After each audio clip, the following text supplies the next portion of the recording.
Well, good morning, everyone. We do have some people jumping on into the Zoom, so welcome, everyone. Before we get started with our guest, Matthew Mitchell, I have a couple of things I want to walk through, a little bit of housekeeping and some announcements. If you're joining us on the Zoom, we'll allow you to introduce yourself and tell us a little bit about who you are. We'll get to that here in a minute. But first and foremost, I just want to take a minute to recognize Veterans Day and thank all the veterans watching either now live or on the recorded. Thank you for your service. Personally, I have family and friends that have served, so we're super thankful for that. And I wanted to pay attention to that today.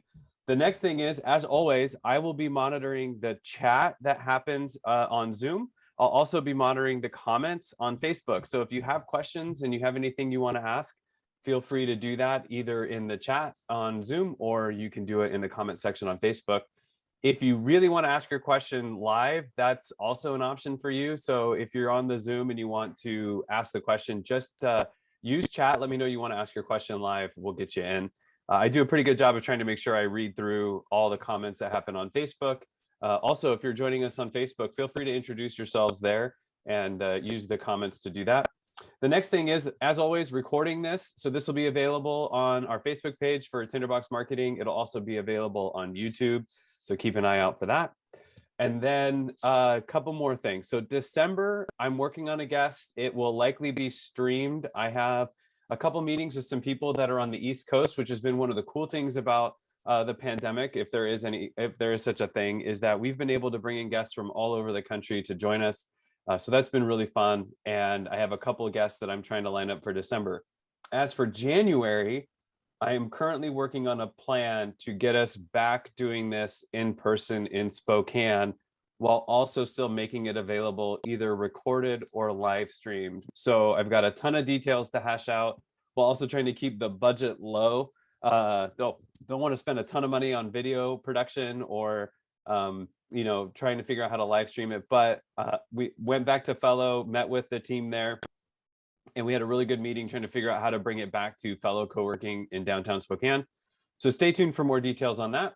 On that note, we'll get going. My name is Josh King. If you don't know, I'm the owner-operator of Tinderbox Marketing.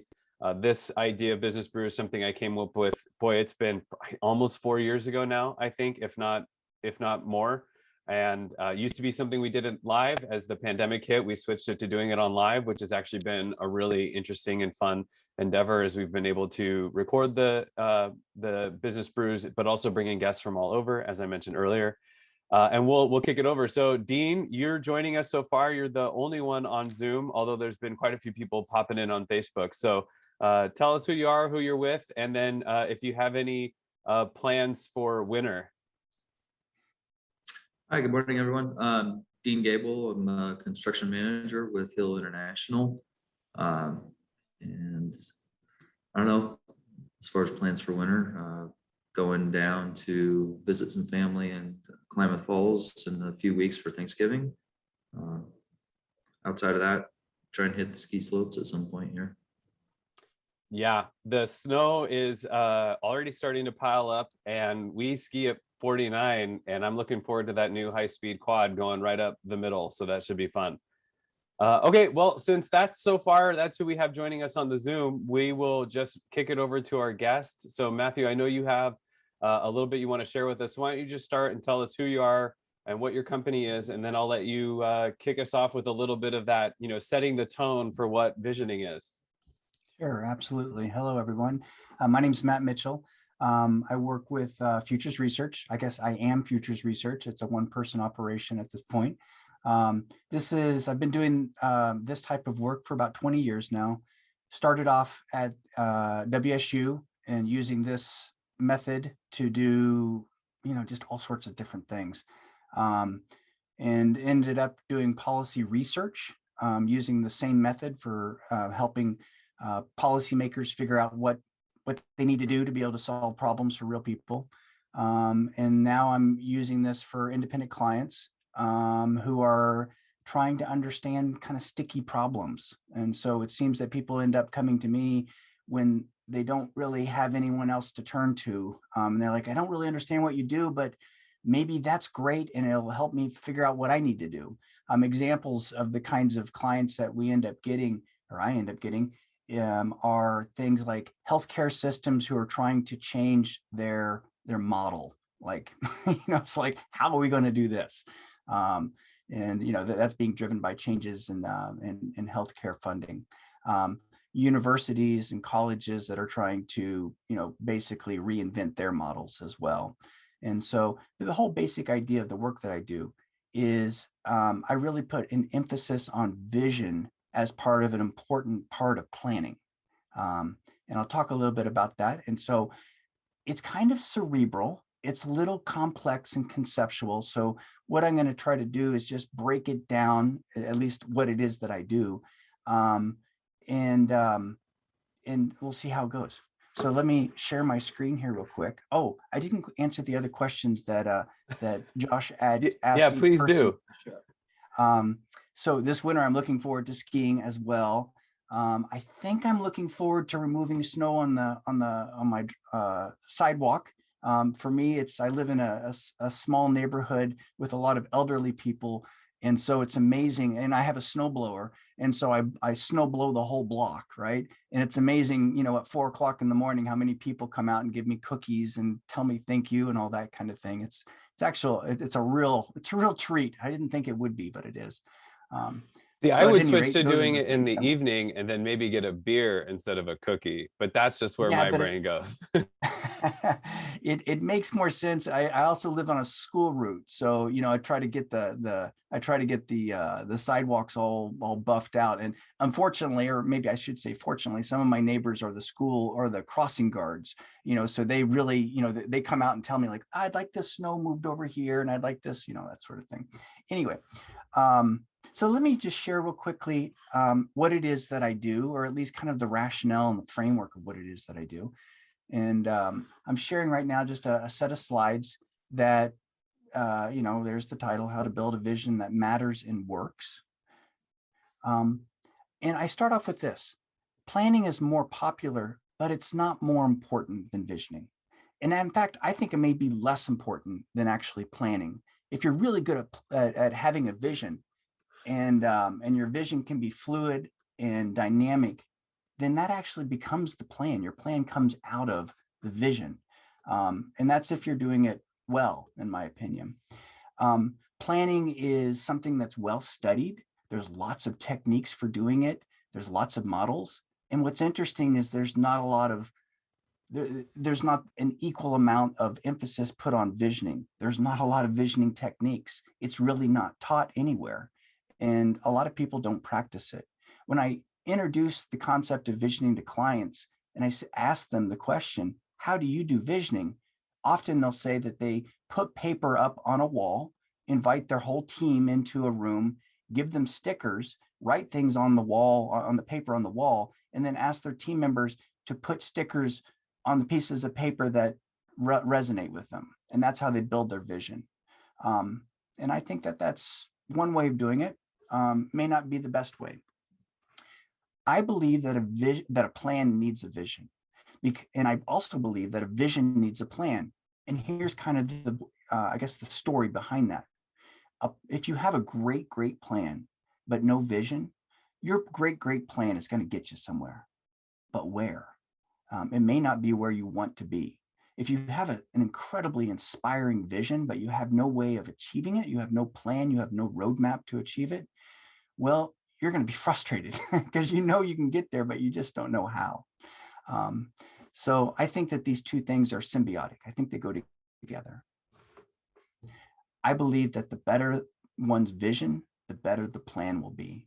In fact, as I kind of hinted at earlier, if your vision is really, really good and super detailed and has lots of great information in the vision itself, it actually becomes the plan. And that's something that I've learned a lot in helping people develop what I call strategic visions. Is the strategic vision describes what the future should look like, why it is important, and how to achieve it. And it's that how to achieve it that then turns into the plan. How do you build a quality vision? That's a great question. That's why I asked it, I guess. And of course, I think that the way that I build visions results in a quality vision.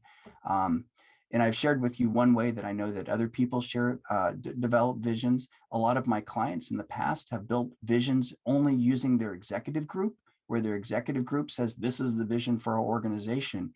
And what they find is it's just their vision. It's not the organization. It's not the group's vision.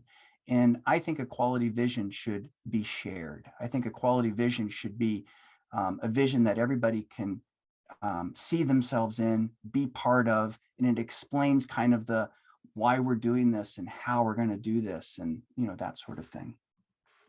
Known barriers to building a quality vision. I think these are three things that I've seen a lot getting in the way of building really good visions. One is groupthink.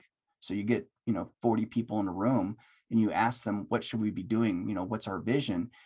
You're going to have people who hide in the corners, and then you're going to have people who hijack the process. And so it's going to be the people who talk, who kind of get their ideas out there, and the people who kind of like, oh man, when's this going to be over? Those folks never really participate, and they're just there. So that's kind of what I mean by groupthink. Asymmetric power is another piece.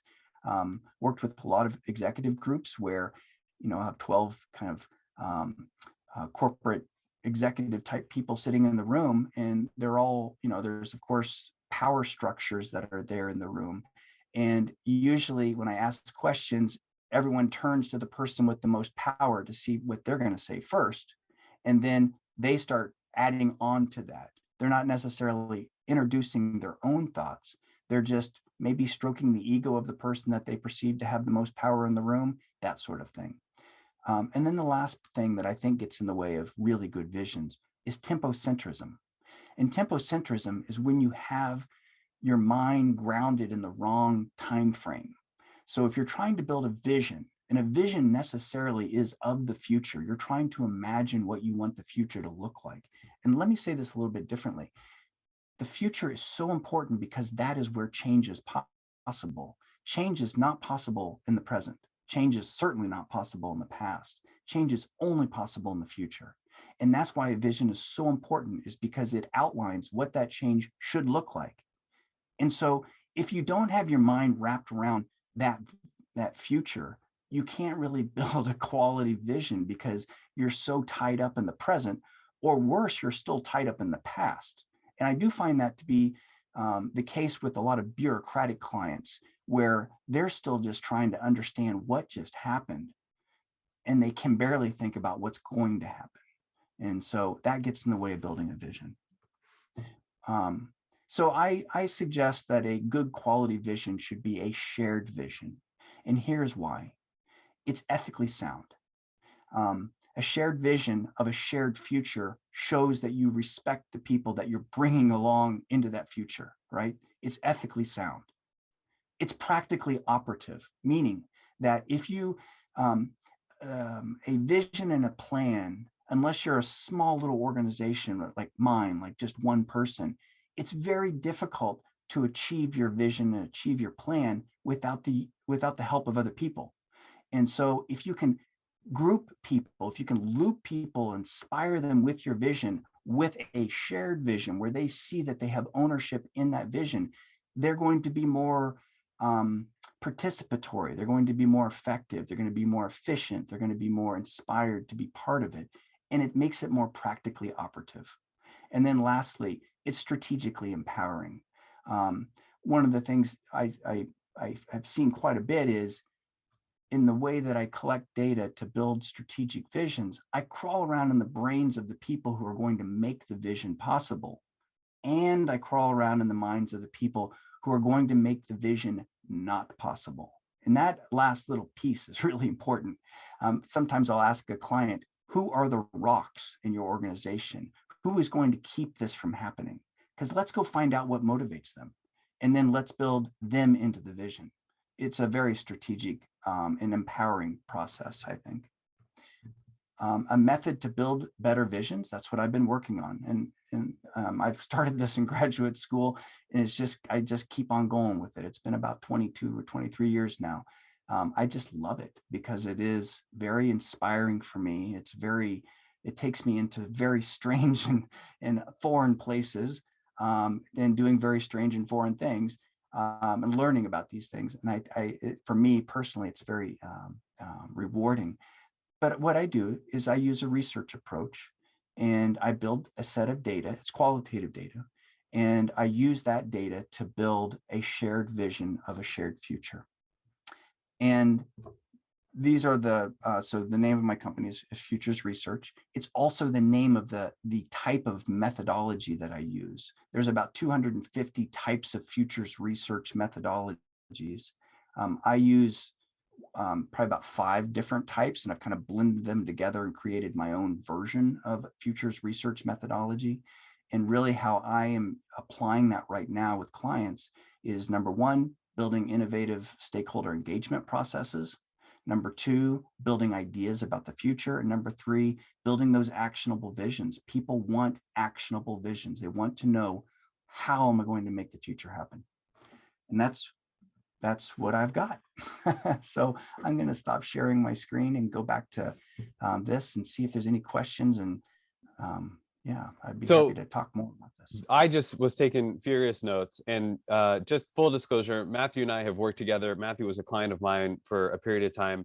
So I got to know a little bit about this business model and this idea, but just to make sure we're all on the same page, you said planning a lot and the difference between planning and visioning. When you talk about planning, are you specifically talking about like when an organization does a strategic plan? Is that kind of that difference? We're saying like most organizations do a strategic plan. Instead, they should be doing maybe like a strategic vision. Yeah, I think so. Okay. What strategic plan has a meaning, right? It has a very specific meaning. And a lot of strategic planning does have visioning as part of it, but it's usually about a 20-minute activity. And then most of the effort is put on, like, okay, do we do A first or do we do B first? Okay, well, we'll do A first. And then how do we measure whether or not we're doing A? Well, that sort of thing. And by the time you figure out A, B, and C, and then you print it out and then you distribute it, and then you give presentations throughout your organization about what the strategic plan is, several months have gone by by this time, the whole reality has changed. Funding models might have changed. The political realities that affect your company or your organization may have changed. The pandemic may have happened. I did have a project where I was helping a health care organization figure out a new system for delivering care. And it was right in the middle of the pandemic, or the pandemic happened right in the middle of this 2-month project. And it was fascinating, absolutely fascinating how people basically had to change their entire delivery model, not because they wanted to, but because they had to. And they did it within about 7 days.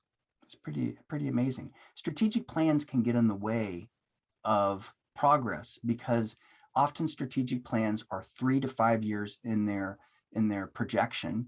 And like I say, they get printed, they get distributed. Those plans then end up on a shelf somewhere often. And we'll pull them out every once in a while just to see how we're doing. But it's really not guiding the ship. It's really just kind of checking the boxes. And I know that not all strategic plans are that way, but a lot of them are. When you look up, it's so funny, getting ready for today, strategic plan, I think everybody kind of has this general concept of what we think it is, and we're probably all pretty accurate. But when you start looking up the definitions of it, according to where you find it, and what definition you look at, here's one. Strategic planning is a helpful organizational process that, if executed, here's that big one, if executed effectively, can increase the likelihood that a company will successfully meet its goals. Which, what is that really saying? It's this company has these goals, so it's either to increase revenue or to grow into this market or to launch this business. These are the steps we think we're going to take to get there.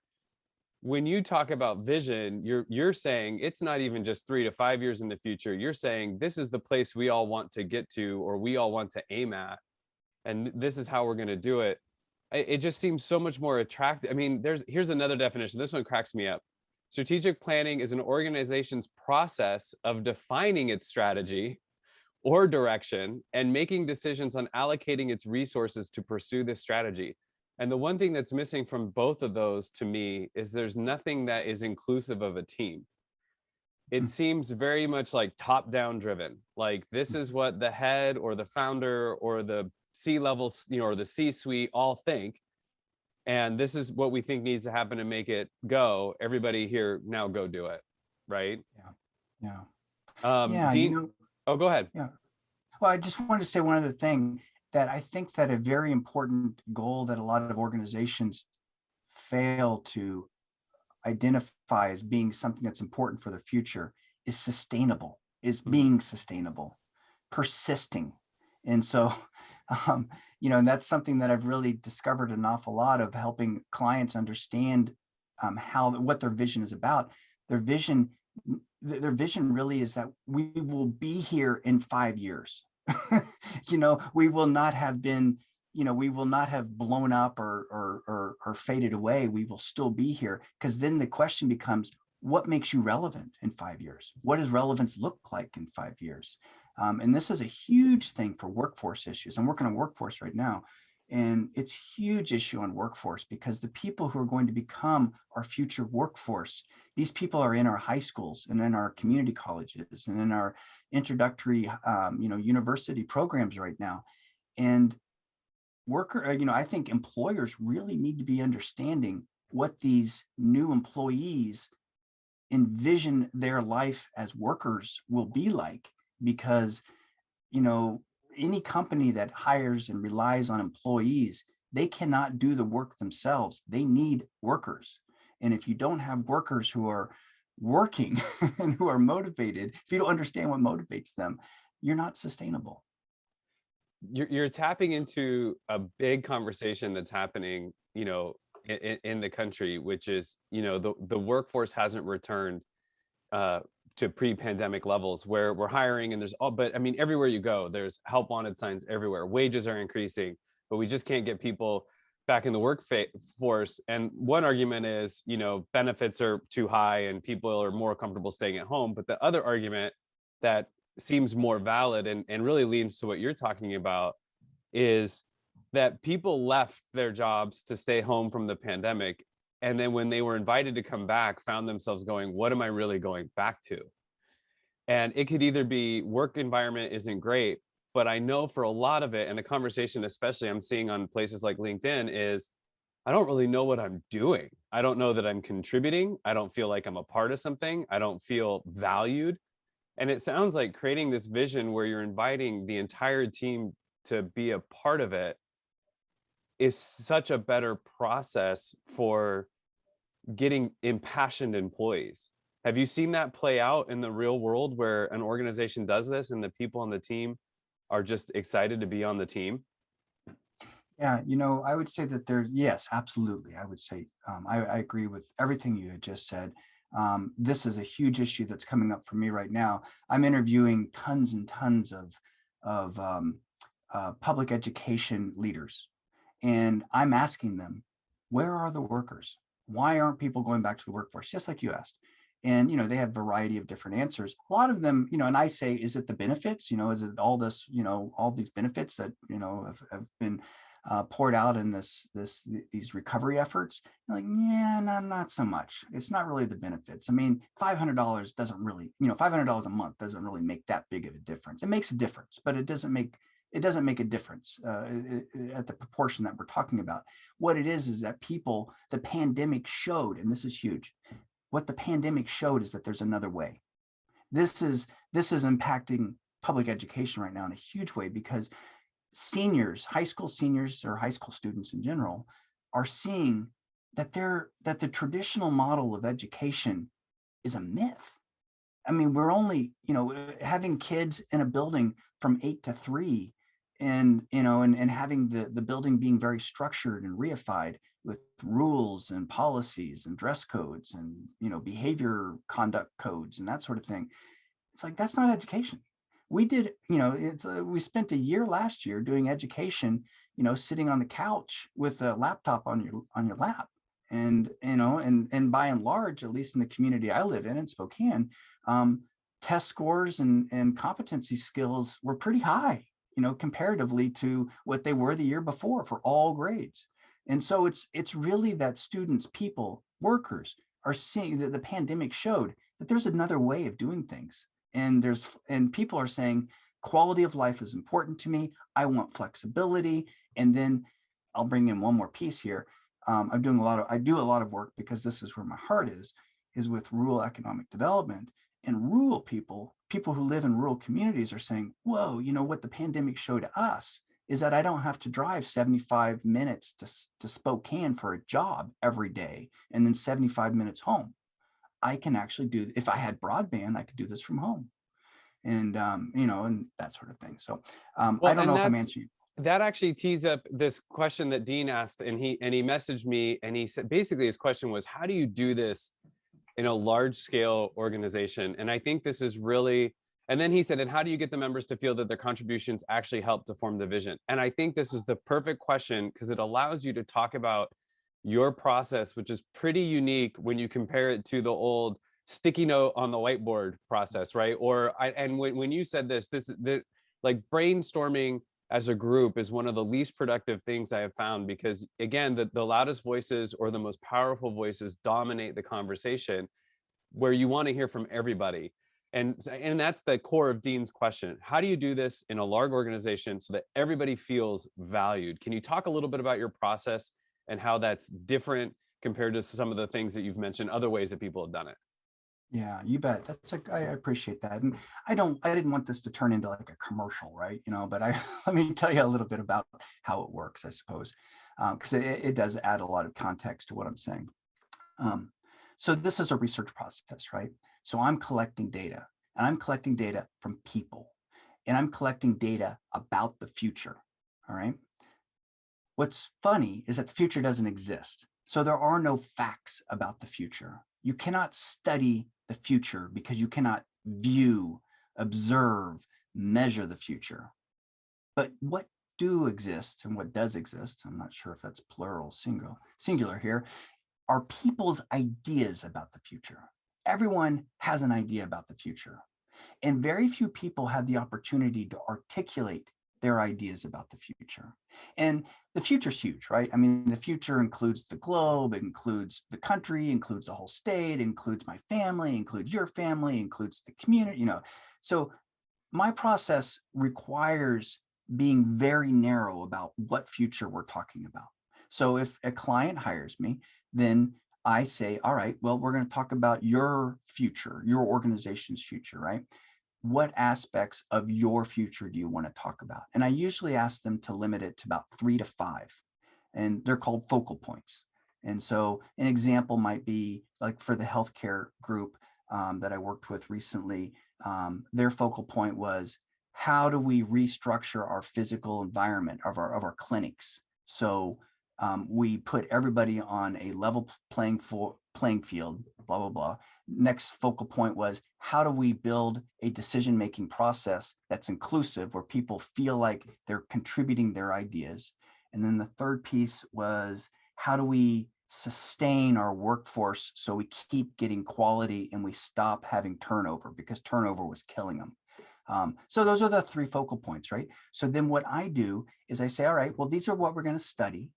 Now, who am I going to talk to?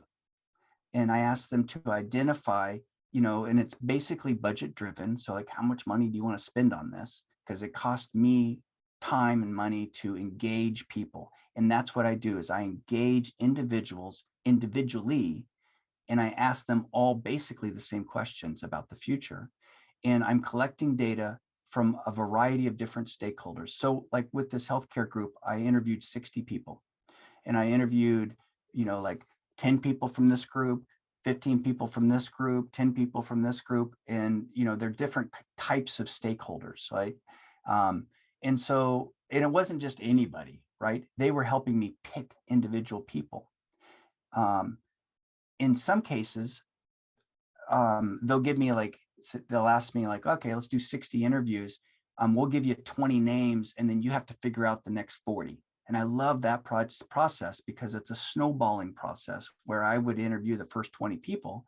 And after each interview, I would say, who else, now you get what I'm doing here, right? Now you get the questions I'm asking. Now you understand the things that I'm going after here with this project. Who else should I talk to? And it's fascinating. They're like, oh, you should talk to this person, or you should talk to this person. And I do. And that's a snowballing sample. And that's a really powerful way to learn, for an organization to learn things that it didn't even know to ask, right? So let me circle back around and say, the way I collect the data, and again, it's qualitative data. I'm not measuring anything with numbers. I'm not measuring anything with statistics or anything like that. It's all qualitative. It's subjective. It's a narrative. I interview people. I take notes. I put the notes into a computer system. The computer system uses artificial intelligence to help me organize it into little nuggets that are coded, so I can sew them all together. After a project like that 60-person healthcare project, I ended up with about 700 pieces of data that are very, very rich, with very, very incredibly sound ideas in them. Some of the ideas are crazy. Some of the ideas are just like boring. Some of the ideas, there's a great variety to it. But let me say a little bit more about why I do it this way. By individually interviewing people, I get rid of groupthink. By individually interviewing people, I get rid of the power differential, right? I'm not part of the organization. I'm an external contractor who's coming in and asking these questions. And as part of the interview, I say, this is an anonymous process. Your company knows that I'm talking to you, but they don't know what you're going to say. They don't know what you're saying. And after you say it all and I write it all out, there's no attribution given. And so they know that I spoke to somebody, but they know that I spoke to person A, B, and C, but they have no idea what person A, B, and C said. And I make sure that the client is good with that, because if the client's not good for that, then this is not a good process for them. If they don't really, really want to hear what their stakeholders have to say about the future, then you don't want to use me. You don't want to use this process. If you are very curious and you do want to build a future vision, or a vision of your future, and you do want to build it out of honest insight from a broad array of stakeholders, this is a perfect method for this. So, okay, so you, in this instance, how many people worked for that healthcare company total? 900. 900. So 60, is that, I mean, is there, so I know you said it's budget, so you can't force them. You can't say, hey, so you've got 900 people. The ideal sample size would be, this many. But is there, I mean, have you ever, I mean, I'm sure with a smaller organization, you could do everybody in the company, but is there a way, do you have a process for being able to interview all 900, or is that just too much data and a random sampling is going to give you the same thing that, getting feedback from everybody? No, it makes sense to be strategic in the design of the sample. And so I will never, ever do a project again where I do not include the perspectives of the executive group. So I have had projects where the executive group asks me to go out and collect information from the little people, the people who are below the executive group, and come back and report what I found. And I've done that before. And they're like, yeah, we knew all that anyway. All right, well, good. Thank you. And but when I include the executive group in that sample, then there's a whole new level of engagement, right? They're like, because what happens is my results, if I interviewed you, let me say it this way. My interview, even the fact that I'm interviewing somebody, it changes that person in a couple of ways. First is I'm asking people to talk to me as if it's the future and describe to me the conditions of the future. And they have to describe it to me very much over this type of interface. I use Zoom a lot. And when they do that, they have to be clear, right? Because if you're talking crazy, then I can't understand it. And I'm going to keep saying, well, hold on, I don't understand this. Can you explain how this works in the, that sort of thing. So I'm forcing people to be articulate. I'm forcing people to be coherent. I'm forcing people to be consistent in what they're saying, because if they say one thing and then they say something else, I'll call them on that. I'm like, hold it. You said that you're going to get rid of all the plastic cups. Now you're talking about you're going to have all plastic cups. How do you do that? And sometimes when I call out that kind of apparent contradiction, I get a really nuanced answer that's like, oh my gosh, I see how you can get rid of all the plastic cups and still have all the plastic cups. I mean, that's a silly example. I don't want to use I don't have actually a great example served up other than plastic cups right now. But you can kind of get a sense of that. So that it impacts people. The questions that I ask people impact the way that they think about the future. That's one thing. Another thing that I've discovered is that at the end of an interview, somebody turns to me, and I closed my interviews in a very specific way. And I turn basically the mic over to them and say, do you have any questions for me? Is there anything you want to tell me after this process? And often people are saying, I can't believe my company cares that they asked me. It's like, that means I'm somebody. It means they care. And that's pretty powerful. And then the third way that's pretty powerful about this visioning process is when I'm presenting the results, and I want to make sure that the people who I interviewed are part of the audience receiving and listening to the results. People can see their ideas in the results, and that's huge, huge. I will give you an example of something that was just fascinating. I did a project for a school within a large public college, a large public university. When I say a school, I mean, it's an organizational unit. There's probably about 1,000 people in that organizational unit. And I interviewed a whole bunch of people, I think 150 people out of that whole unit.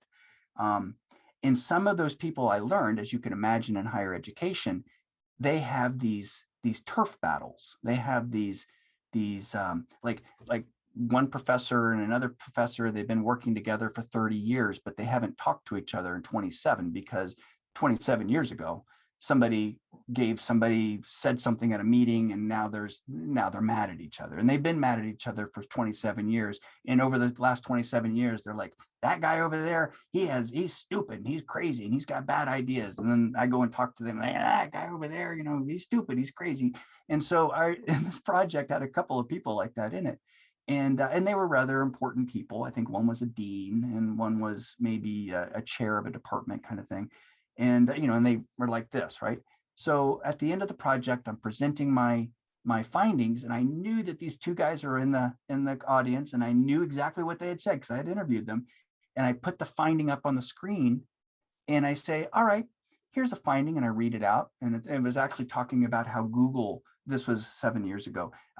One of the questions that they were asking me was, how will we keep Google from stealing our lunch? That was basically the research question.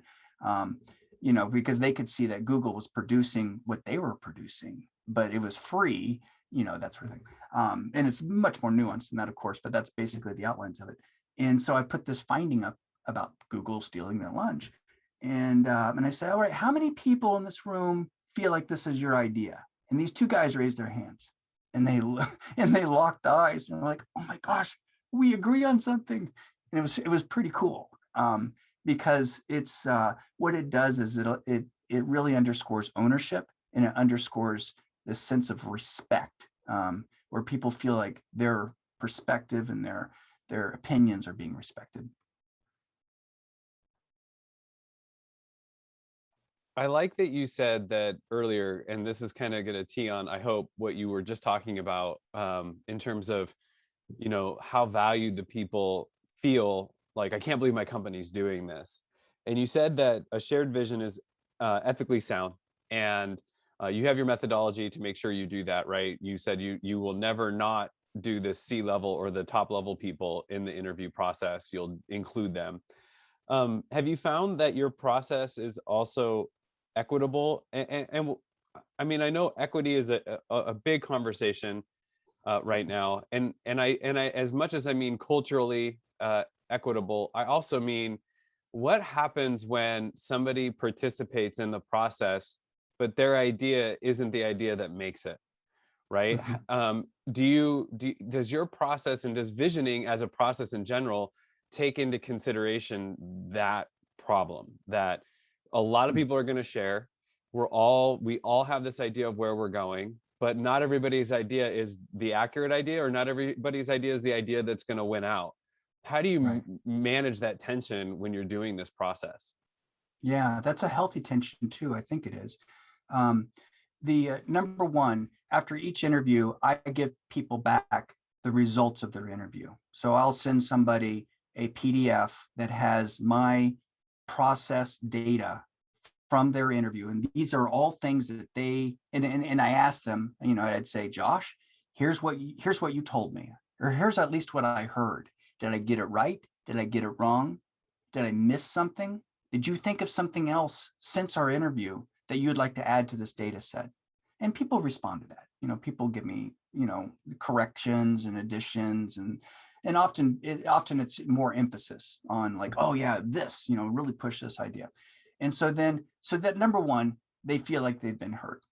Number two, it's that process of the data analysis where I come up with the outlines or the contours for the things that will end up being part of the vision. And not everything, like you say, are going to make the grade. And I think people understand that. I think people absolutely understand that not every component of the vision, of their vision, is going to make it into the group's vision.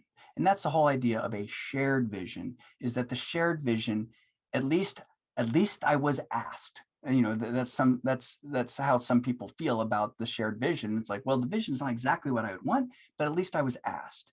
And then you could make the point. It's like, well, yeah, but there's a whole bunch of people who weren't asked. And that is true. And it would be wonderful to be able to interview everybody. I will say, as a side note and as a pet project, I'm trying to figure out how to automate this process so everybody could be interviewed. Oh, did we lose you?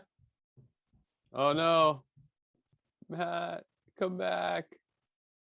Well, we'll have to fill the gap while he's hanging out there and not with us yet. So one of the things that I just want to touch base on, as he was talking about trying to figure out how to automate this process and how to automate data collection. One thing that I know he has done, when he collects the data, his whole system is based on a very robust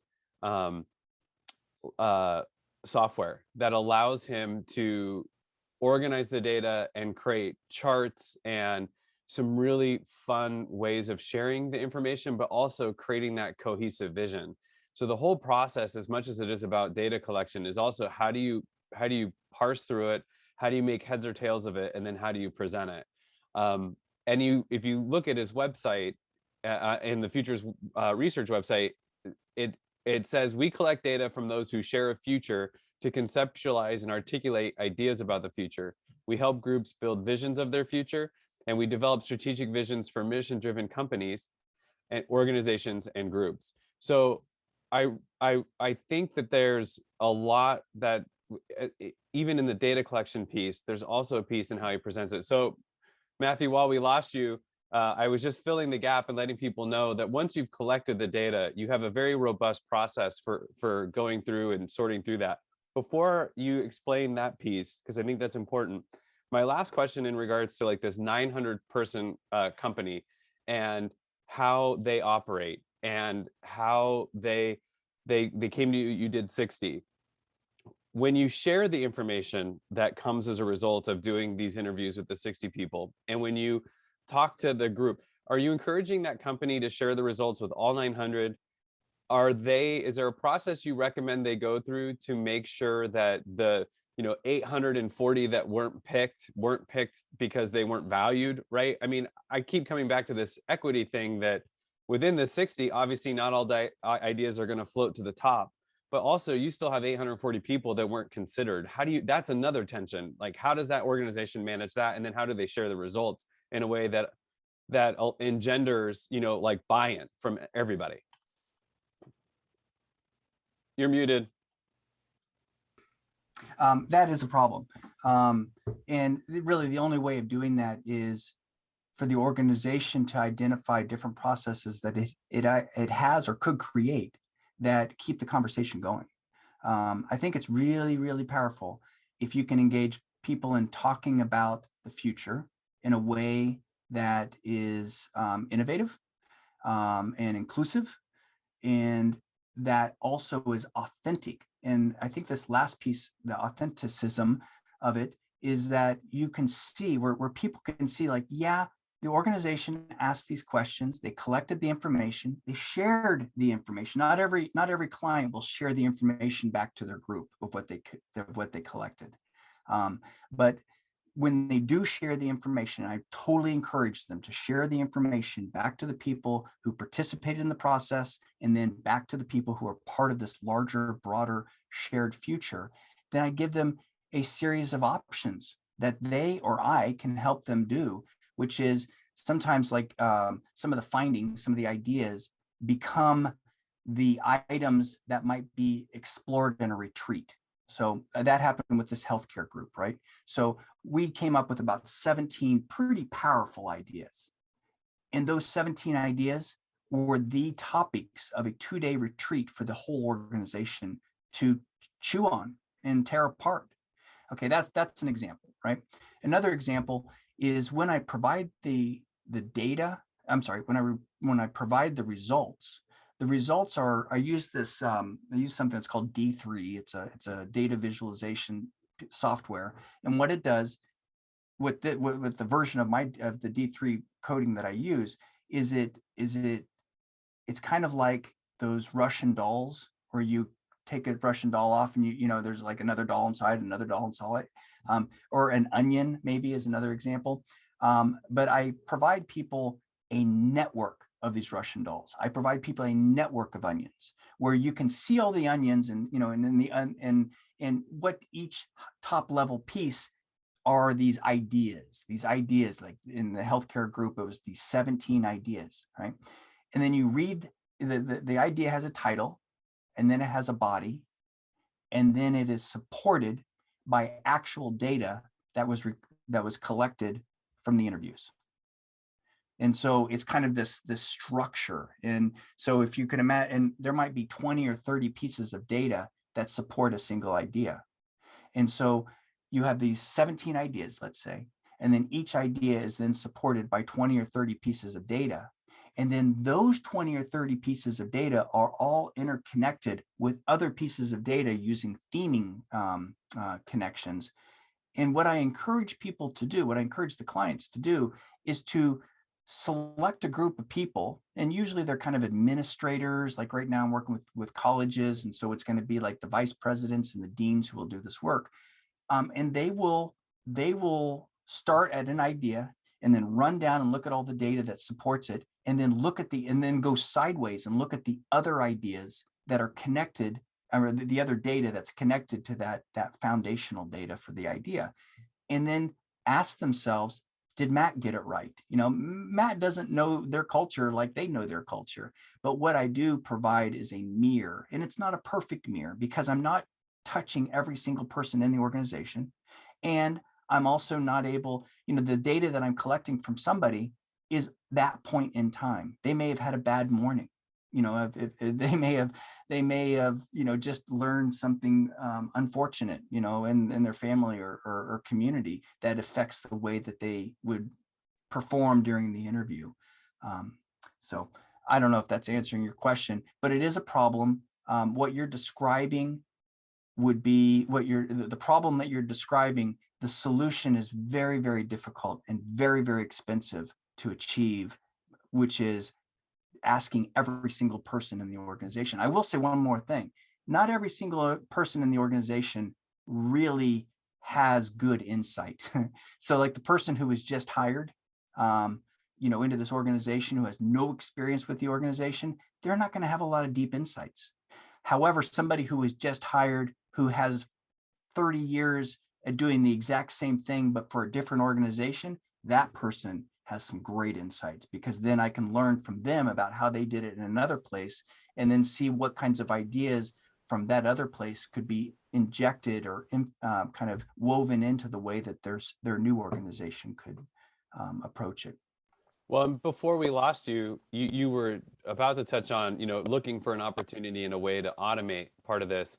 And that might be the way to do it is, 60 people still get interviewed by you directly, but the other 840 get interviewed in an automated process that you don't have to be so hands-on. but that just allows that buy-in to start taking place on the ground level. Because something that June jumped in on Facebook with, she said, what if the workers' ideas aren't supported by the executives' ideas? And I mean, that's that tension we're talking about. If you came up with 17 data points or these 17 ideas and you go on a retreat and the executive team was really only ever interested in one, what happens to the other 16, even if they're valid, right? These are all the things we're talking about. And I think I just want to take a minute as we're kind of halfway through to acknowledge that we're talking about this from a perspective that is different from the strategic plan, because like a strategic plan is made by the founder or by the C-suite, and it's always top down. We're talking about a process that's really trying to invite almost everybody, or at least people from every level, to have a say, which should create a more engaging and equitable shared vision, as opposed to just this strategic plan that somebody came up with that says we're going to launch 10 new products, we're going to hit 1 billion in revenue, all these silly things that maybe the workers are like, that's not what we do, and that's not why we do it, right? So I think these are all really good problems to be talking about, and I think your process goes further in trying to solve those things than maybe a strategic plan does. So I just wanted, because it's a good conversation, and your platform allows for at least some of this to take place. Yeah. So every project is different, right? I mean, every client is different. They have different resources. They have different motivations. I would say every client has one common motivation, which is to persist into the future.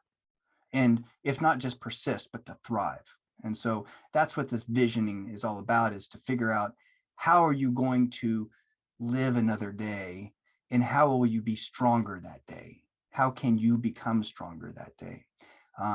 And those are big questions, right? So a couple things. What I'm not telling you is what happens in the interview. What happened, I kind of talked about how I interview people as if it is the future. It is a visioning experience. And I go through a very particular approach to help people ground themselves to deal with that Typocentrism, to get into the future. I interview people as if it is the horizon date of whatever the visioning, so right now I'm working on a project for 2024. And so I interview people as if it is 2024. And I don't just, turn on the Zoom application and start saying, all right, Josh, 2024, let's go. There's a certain process that I go through to get people there. Okay, so that's one thing that and that's a really powerful piece.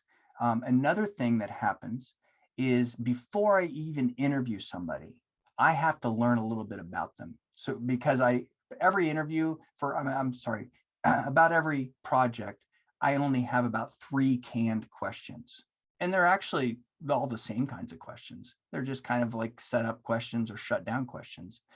Everything that happens in between, the questions that I ask in between, are based on what somebody had just told me or what I had learned about them. And so I actually use an online questionnaire before the interview, and I'm asking people value-laden questions. I'm learning about their values. And what I'm interested in doing is understanding, where are they in the organization? How are they touching the elephant? What part of the elephant are they touching? And what do they think about that piece that they're touching? Because, the person who's in personnel sees something very different than the person who is dealing with facilities, that sort of thing. Okay, so that's one thing. Another thing I'm kind of put that in a little box, and I'll talk about something else in a second. Another thing that happens, and when I say every project's different, is like right now, let's see, in August, I finished a project, and then they immediately wanted to do a follow-on. So at the end of a project, I say, all right, here's what you can do with this information. And I usually give them like 2 or 3 ideas. Some of the ideas I can help them with, some of the ideas I have to refer to somebody else, or help them identify the capacity within their own organization to do it within their own organization. But like right now, we did a 40-person interview around economic development in a particular state, and at the end of it, they identified about 200 or 300 people that they would like to have included in this visioning process, but they cannot afford for me to go and interview all those people. And I said, well, I can train somebody in your organization to perform these types of interviews with your group, or I can craft an online survey that would engage people in the findings and ask them what they think about it and collect more ideas. And that's actually what we're doing right now.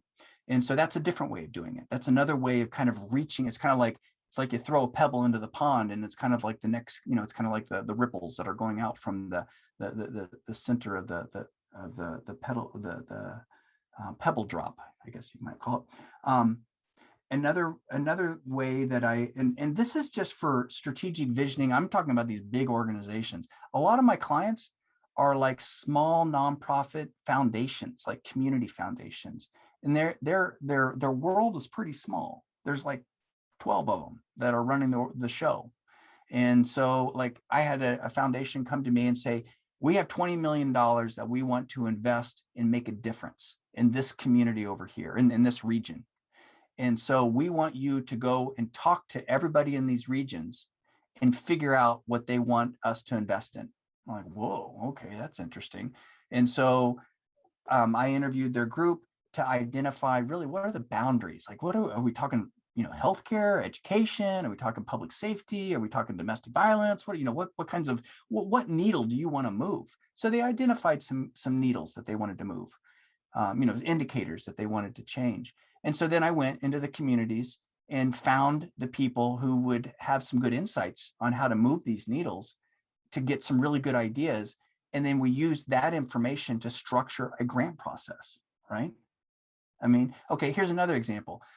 There's a group over in Montana that funds startup organizations, and they want to hedge their bets all the time. They want to make sure that they're going to invest in a group that's going to make something happen.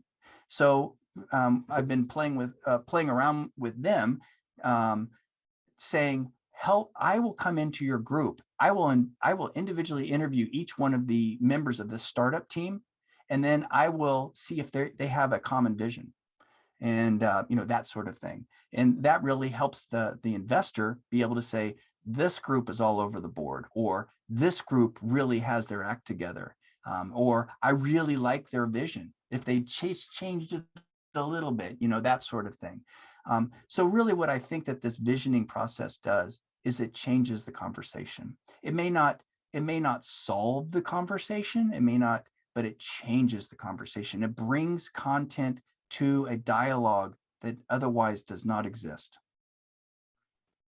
Just a couple of points I think that are intriguing, and Dean messaged me and he said, this isn't specifically a question, but it is a conversation. And I'm glad you brought this up, Dean, because I was actually thinking the same thing. So Dean says, Spokane Schools District 81 is doing a strategic planning process that's open to the public. It's a qualitative online survey. And his comment was, I can't imagine how they process through all that data. Well, I was thinking the same thing because we're up in Meade, and Meade did the same thing a few years ago through a company called Thought Exchange. And Thought Exchange, Dean, to your point, Thought Exchange, same thing, open to the public. They emailed everybody. One of the last communications I received said that they had 1,226 individuals who participated. And you had to tell them, right, you could do it, but you had to say, I'm an administrator, I'm a teacher, I'm a parent, I'm a community member. So they did it for, all those levels, right? The only ones that weren't involved in the conversation were students. I wish I could tell you what they did with it, because the website is down, because they actually posted the results on a website. I would be so fascinated to go back and go, oh yeah, what did they take away from that? But that's kind of one of those things that, it can almost ring hollow if you go out, you find all this community feedback, but then you don't do the right thing with it, or you don't do anything with it, or it doesn't really change the conversation. And this was something where I know from this district's perspective, they hired this company to facilitate this process. I don't know what happened. I don't have behind the scenes information. I don't know what happened after the process was undertaken, but you have all this data. It really falls on you to figure out what to do with it next. So Matt, I say this to kind of come back to something you mentioned. When you're done with the project, you have these ideas of, here are some things that you can do. And you said that you can either help them with it, or they might have to bring in another third party to help them, execute it. talk to me a little bit about that part of the process. So you mentioned the healthcare company had 17 ideas that they noodled on during a retreat. What is that next phase? You get this feedback, you've got these ideas, this team is saying this is the shared vision, or these are the versions of the shared vision that we think we all have. Now what? Now what do you do with it? Right. Yeah, that's a great question. And it's so varied based on the different organizations, really. I'm going to say something that's kind of, I don't know if I really believe this, but let's see how it goes. I don't know if it matters. And so let me see if I can figure out how to get out of that hole. I kind of like to do that. It's like, all right, here we go. The fact that the process that I'm describing, which is the interviewing, it's the questionnaire leading up to an interview, resulting in an individualized results being delivered back to the person by me, to the person who participated. That in itself is what I would call action research. That person has changed as a result of being involved in the process. That person has never been asked the questions that I'm asking them. They have never articulated the thoughts that they articulate to me in that way. Now, a lot of people, one of the questions I'll ask people at the end of an interview is, did I ask you anything, or did you say anything that was surprising? And I would say 95% of the time people say no. And then there's a pause. And they're like, well, actually, and so, I mean, it's like almost always people are saying that. And what they say is like, number one, no one's ever asked me these questions. I'm like, well, that's cool. Okay, well, I've asked you the questions, you gave me the answers, and that's great. And then they'll say number two, maybe not everyone says like number one, number two, but essentially what they're saying is that like none of this stuff is new. Like these are all like, I've had these ideas in my head for years, but I've never had to put it into a narrative and sew it together in a way that makes sense. In doing that, they can hear themselves, they can hear their ideas coming off of their tongue, articulating their ideas, and that changes their ideas. Actually having to articulate their ideas changes their ideas, because they'll say something, they're like, oh, I don't know if I really do believe that. Or, oh yeah, actually, I really believe that. And actually, I believe this other thing too. And that's a pretty powerful thing. So in and of itself, just participating in an interview, I believe, changes people. And I think that the change is good. I think that the change is usually a positive one. Now, to get on to the inauthentic, or maybe I will call it an unethical application of the results by some of the clients. Some clients I have heard, I've been told, where the clients would say, oh my gosh, we can't let anybody see these results. Can you imagine what would happen if these results got out? And then I've kind of thought like, very interesting. This happened to be the group where I did not interview the executive group, right? Because the executive group saw all these ideas that weren't theirs, the really good ideas. They would transform the company, but they weren't their ideas. And so they wanted to put a top on it. So part of the process that I do use, or I do employ these days, is I make sure I understand who the client is, what their motivations are, and make sure that I'm structuring the findings in a way that they can hear it. And that's actually a question now that I ask. When I'm kind of setting up the project, I ask the client, and sometimes the client is kind of like a mid-level leader. It's not the top level, it's not the CEO, it's not the president, it's maybe the vice president or the chief strategy officer often is who I'm working with. And I ask them, how does your leadership want to hear about change? What are their buzzwords?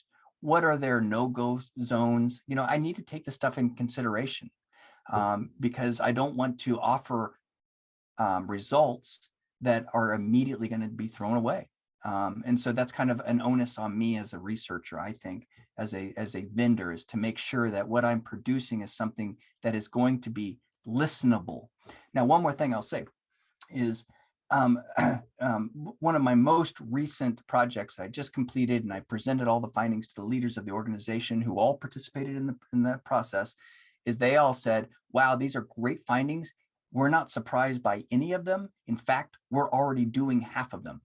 And I'm like, oh, that's really interesting. So I think we can take two things away from this then. Number one, you're doing the right things because all of your stakeholders are wanting you to do A, B, and C, but you're telling me that you're already doing A, B, and C. So that means you're on the right track. That should be a really powerful finding right there, that you're on the right track.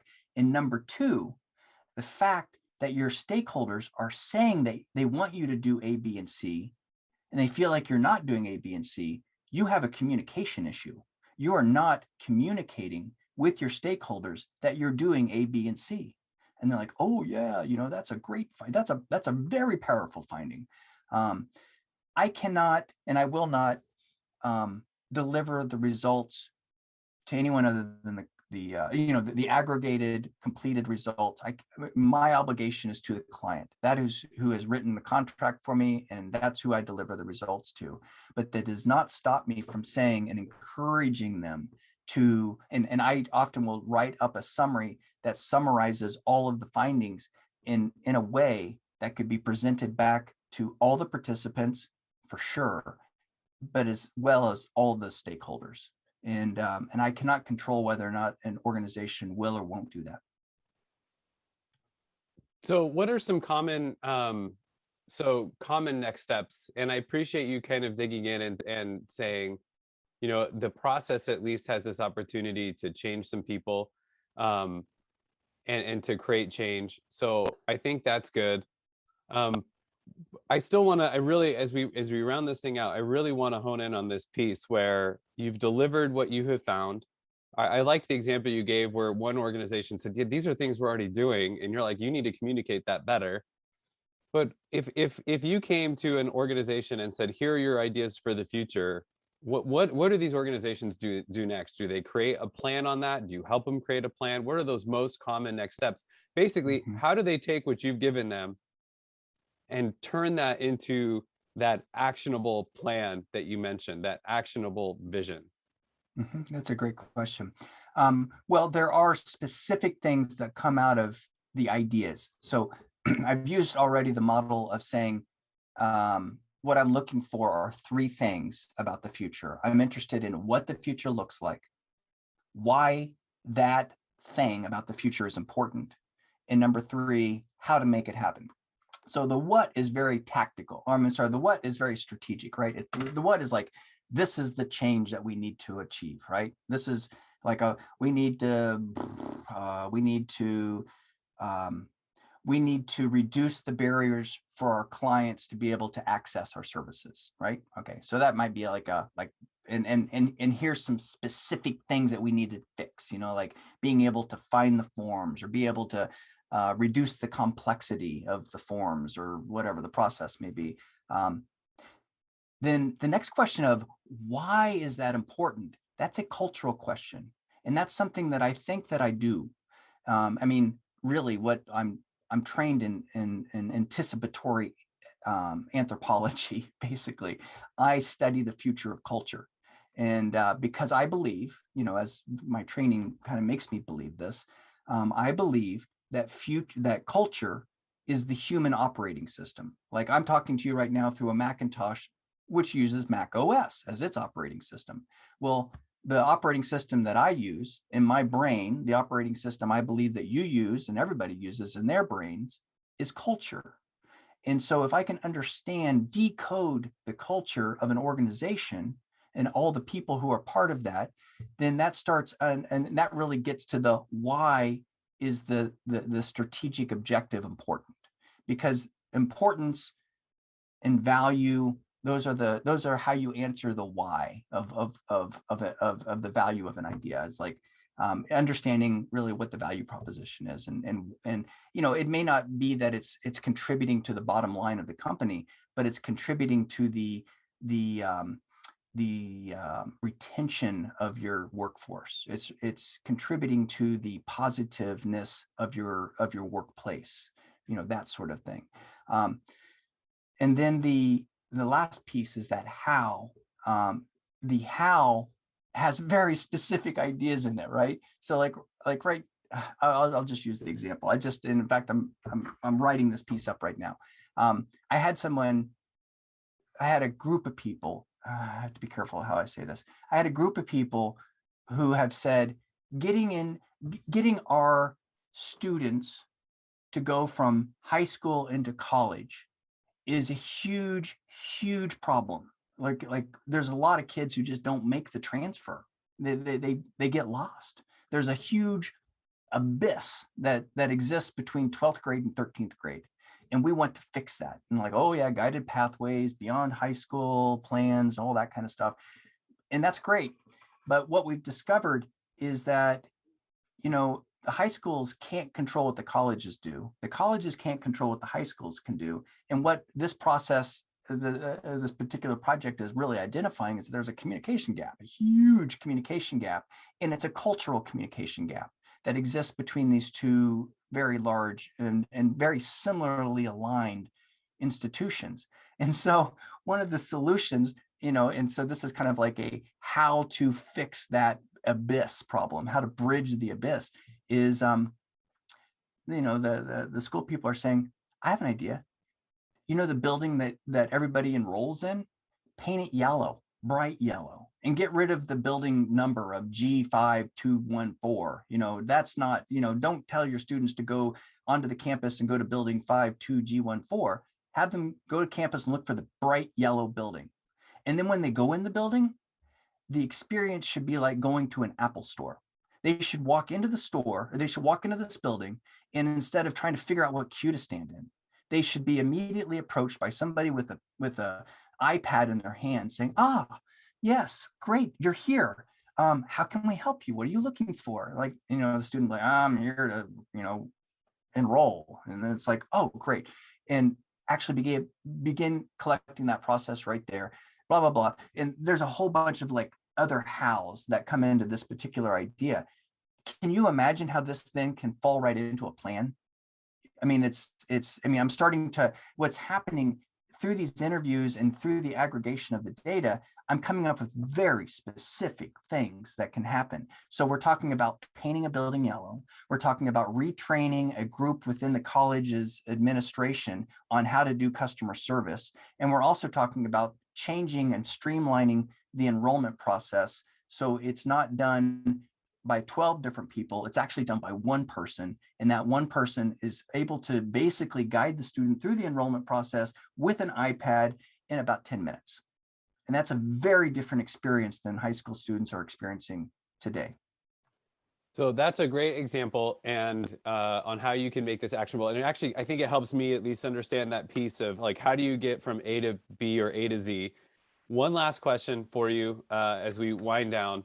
How often should an organization look at doing this process?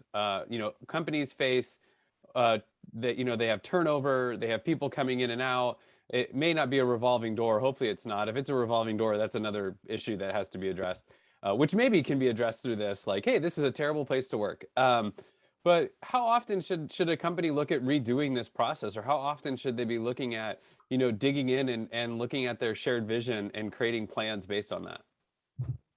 I think anytime the environment changes, and anytime, it could be that, the pandemic is a great time to do it.